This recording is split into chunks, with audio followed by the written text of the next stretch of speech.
देश में जनगणना होने वाली है इस साल। 4 साल देर से हो रही है, लेकिन इस साल 2025 में जनगणना होगी।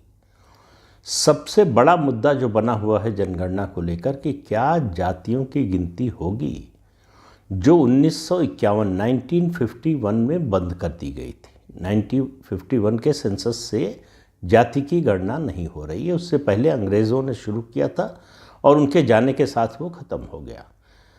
उसके बाद से किसी ने मांग भी नहीं की कि जातियों की गणना हो। लेकिन पिछले कुछ सालों से, जब से कांग्रेस पार्टी लगातार नीचे जा रही है, उसका इलेक्टोरल ग्राफ नीचे गिर रहा है, उसकी लोकप्रियता घट रही है, उसकी स्वीकार्यता घट रही है।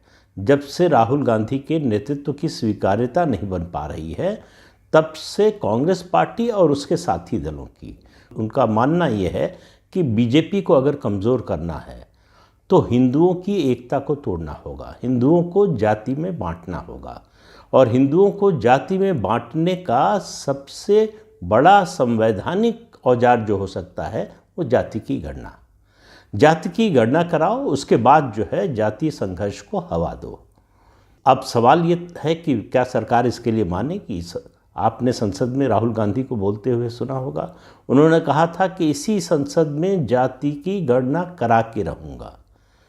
तो घर में नहीं दाने अम्मा चली भुनाने। तो कांग्रेस की इतनी स्ट्रेंथ ही नहीं है, पूरे विपक्ष को मिला दे तो भी नहीं है कि वो इस संबंध में कोई प्रस्ताव लोकसभा में या राज्यसभा में पास करवा सके। अगर ये काम कोई कर सकता है तो मोदी सरकार और एनडीए की सरकार, अगर वो कराना चाहें तो वो कर सकते हैं। अभी तक भाजपा ने इस मुद्दे पर अपने पत्ते खोले नहीं। हालांकि बिहार में जब जातियों की गणना हुई, उसको जनगणना नहीं कहा जा सकता क्योंकि जनगणना कराने का अधिकार केवल केंद्र सरकार को है, तो उसको जातीय सर्वेक्षण कहा गया। नीतीश कुमार ने जब इसको कराया, उस समय भारतीय जनता पार्टी ने भी उनका साथ दिया था। लेकिन क्या राष्ट्रीय स्तर पर ऐसा होना चाहिए? अब कांग्रेस का स्टैंड देख लीजिए। 2012 में उसने इसी तरह का सर्वे कराया था, लेकिन उसकी रिपोर्ट कभी पब्लिश नहीं की। सिद्धारमैया जो कर्नाटक के मुख्यमंत्री हैं, उन्होंने अपने पिछले कार्यकाल में ये इस तरह का सर्वे कराया था, जातियों की गिनती कराई थी, लेकिन उसकी रिपोर्ट आज तक सार्वजनिक करने की हिम्मत नहीं हुई, क्योंकि उनको मालूम है कि रिपोर्ट सार्वजनिक होते ही जातियों का संघर्ष शुरू हो जाएगा।